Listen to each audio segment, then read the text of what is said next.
Hello dears, ഇന്ന് ഞാൻ വന്നിട്ടുള്ളത് ഈ സുന്ദരി പ്ലാന്റിൻ്റെ വിശേഷങ്ങളായിട്ടാണ്. നമ്മുടെ ക്രീപ്പിംഗ് ജാറിൽ ഇപ്പോൾ എല്ലാ വീടുകളിലും കാണുന്ന ഒരു ചെടിയാണല്ലോ ഇത്. അപ്പോൾ ഞാൻ ഹാങ്ങിങ് പ്ലാന്റ്സിൻ്റെ വീഡിയോ ചെയ്തപ്പോൾ ഇതിനെക്കുറിച്ച് കുറച്ച് പേര് അന്വേഷിക്കാനുണ്ടായിരുന്നു. അപ്പോൾ ഞാൻ ഓർത്ത് എന്തായാലും ഇവരെക്കുറിച്ച് കുറച്ച് കാര്യമായിട്ട് തന്നെ പറഞ്ഞു കളയാമെന്ന്.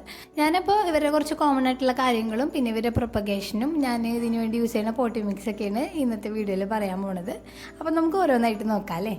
അപ്പോൾ ഇതിൻ്റെ ഇലകൾ കാണുമ്പോൾ തന്നെ നമുക്ക് മനസ്സിലാവും നമ്മുടെ മിൻറ്റ് ലീവ്സ്, അതായത് പുതിന ചെടീനൊക്കെ ആയിട്ട് ഒരു സാമ്യമുണ്ട്. പിന്നെ ഇവരുടെ ഫാമിലി എന്ന് പറയുന്നത് ലാമിനേസിയാണ്. പിന്നെ ഇവർ നമ്മൾ കാണുന്ന പോലെ തന്നെ ഷെയ്ഡിലാണ് വളർത്തുന്നത് കേട്ടോ. ഒരുപാട് അങ്ങോട്ട് ഡയറക്റ്റായിട്ട് സൺലൈറ്റ് അടിക്കുന്നത് ഇവർക്ക് ഇഷ്ടമല്ല. ഇവർ നല്ലൊരു ഷെയ്ഡ് ലവിങ് പ്ലാന്റ്സ് ആണ്. പിന്നെ സൺലൈറ്റ് ഇല്ലയെന്ന് വിചാരിച്ച് നല്ല ബ്രൈറ്റ് ആയിട്ടുള്ള സ്ഥലത്ത് വെക്കണം കേട്ടോ. ഡയറക്റ്റായിട്ട് അടിക്കരുതെന്ന് മാത്രം, എങ്കിൽ മാത്രമേ ലീവ്സൊക്കെ നല്ല ഭംഗിയിൽ നിൽക്കുകയുള്ളൂ. പിന്നെ ഇതുപോലെ ചെറിയ രീതിയിലൊക്കെ നമുക്ക്, അതായത് പഴയ ലീവ്സിലൊക്കെ ഇതുപോലെ ഇങ്ങനെ കരിഞ്ഞു പോകുന്നത് സ്വാഭാവികമാണ്. പക്ഷേ ഈ തുമ്പ് ഈ ഭാഗത്തൊക്കെ ആയിട്ട് കാണുന്ന യങ് ലീവ്സിൽ ഇതുപോലെ ഇലകൾ ഉണങ്ങണത് കാണുകയാണെങ്കിൽ അത് സൺബേൺ ആയിരിക്കുള്ളൂ, അതായത് സൺലൈറ്റ് കൂടിയിട്ടായിരിക്കുള്ളൂ. അപ്പോൾ അങ്ങനെ കാണുകയാണെങ്കിൽ ഉടനെ തന്നെ നമ്മൾ അവിടെ നിന്ന് കുറച്ചും കൂടി സൺലൈറ്റ് കുറഞ്ഞ സ്ഥലത്തേക്ക് മാറ്റണം. ഇനിയിപ്പോൾ കണ്ടില്ലേ, ഇവരെ നമ്മൾ പ്രൊപ്പഗേഷൻ എങ്ങനെയാണ് എടുക്കാമെന്ന് നോക്കാം. ഇപ്പോൾ ഇത് താഴോട്ട് ഇങ്ങനെ തൂങ്ങി വരുന്നതിനനുസരിച്ച് ഇവരെ നോഡുകൾ തമ്മിലുള്ള ഗ്യാപ്പ് കുറച്ച് കൂടി വരുന്നതായിട്ട് ഞാൻ കാണുന്നുണ്ട്.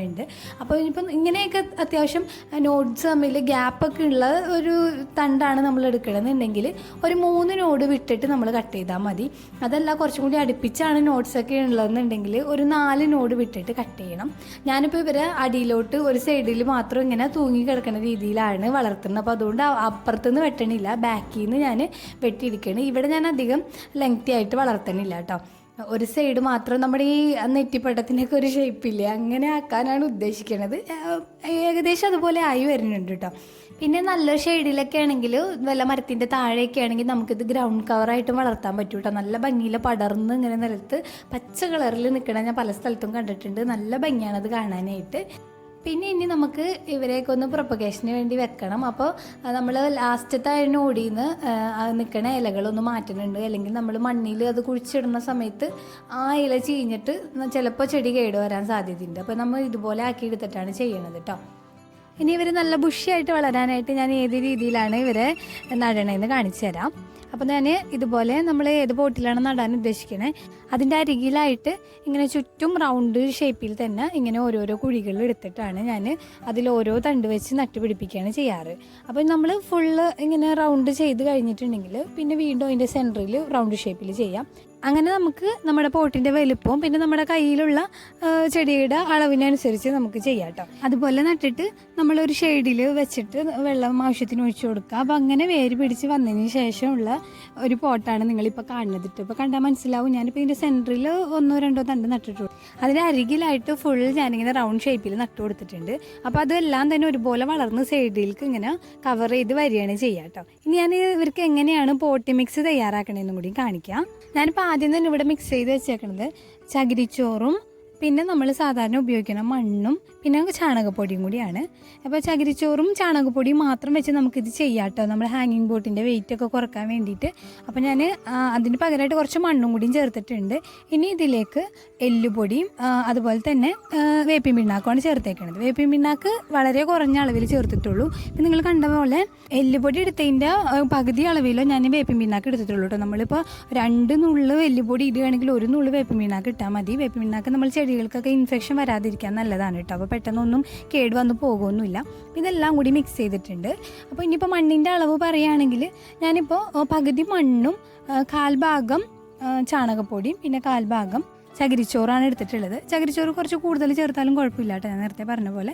ഇനിയിപ്പോൾ ഇതെല്ലാം കൂടി നന്നായിട്ട് മിക്സ് ചെയ്തിട്ട് നമുക്ക് നമ്മുടെ പോട്ടിലേക്ക് നിറച്ച് കൊടുക്കാം. അപ്പോൾ ഇത്രയേ ഉള്ളൂ ഞാനിപ്പോൾ ഇതിന് ചെയ്യാറുള്ള പോട്ടി മിക്സ് എന്ന് പറയുന്നത്.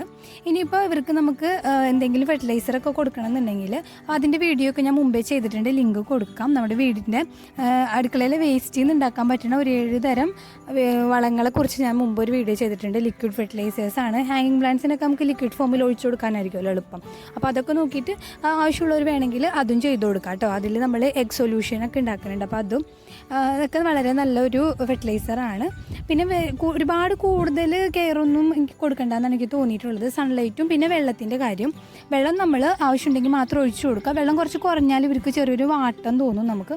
അപ്പോൾ തന്നെ വെള്ളം ഒഴിച്ചു കൊടുക്കണം. പിന്നെ വെള്ളം കൂടിപ്പോയാലും ബുദ്ധിമുട്ടാണ്. അപ്പോൾ ആ ഒരു കാര്യം മാത്രം ശ്രദ്ധിച്ചാൽ മതി. പിന്നെ ഇനി കൂടുതൽ കെയറൊന്നും കിട്ടിയില്ലെങ്കിലും സൺലൈറ്റും വെള്ളവും പ്രോപ്പറായിട്ടാണെന്നുണ്ടെങ്കിൽ ഇവർ നന്നായിട്ട് വളർന്നോളും. പിന്നെ ഒരു കാര്യം കൂടി ഉണ്ട്, സൺലൈറ്റ് കുറച്ചും കൂടി കൂടുതലുള്ള സ്ഥലത്താണെങ്കിൽ ഇവരെ തണ്ടുകൾക്ക് കുറച്ച് ബലം തോന്നും, പക്ഷേ ലീഫ് ഇത്ര സോഫ്റ്റ് ആയിരിക്കില്ല. പിന്നെ അതുപോലെ തന്നെ സൺലൈറ്റ് കുറച്ച് കുറവാണെന്നുണ്ടെങ്കിൽ ലീഫും സ്റ്റെമ്മൊക്കെ ഇങ്ങനെ കുറച്ചും കൂടി സോഫ്റ്റായിട്ട് നല്ലൊരു ടെക്സ്ചറിൽ ഇരിക്കണം കാണാൻ പറ്റും. അതും ഞാനൊരു ചെറിയൊരു മാറ്റം ഇവരിൽ കാണാറുണ്ട് കേട്ടോ, നമ്മൾ വെക്കണ സ്ഥലത്തിനനുസരിച്ച്. ഒരുപാട് സൺലൈറ്റ് കൂടി കഴിഞ്ഞാൽ നേരത്തെ പറഞ്ഞ പോലെ തന്നെ ഇതൊക്കെ ബേണായി പോവുകയും ചെയ്യും. അപ്പോൾ ആ ഒരു കാര്യം നിങ്ങൾ ശ്രദ്ധിക്കുകയാണെങ്കിൽ നിങ്ങൾക്കും നല്ല ഭംഗിയിൽ ക്രീപ്പിംഗ് ജാറിൽ നിങ്ങളുടെ ഗ്രൗണ്ട് കവറായിട്ടോ അല്ലെങ്കിൽ ഹാങ് ചെയ്ത് കിടക്കുന്ന രീതിയിലൊക്കെ വളർത്താൻ പറ്റും. അപ്പോൾ ഇത്രയേ ഉള്ളൂ. ഇന്നത്തെ വീഡിയോ എല്ലാവർക്കും ഇഷ്ടമായി എന്ന് വിചാരിക്കണു. ഇനി പുതിയൊരു വീഡിയോയിൽ കാണാം. അതുവരേക്കും bye bye from Safees home diary.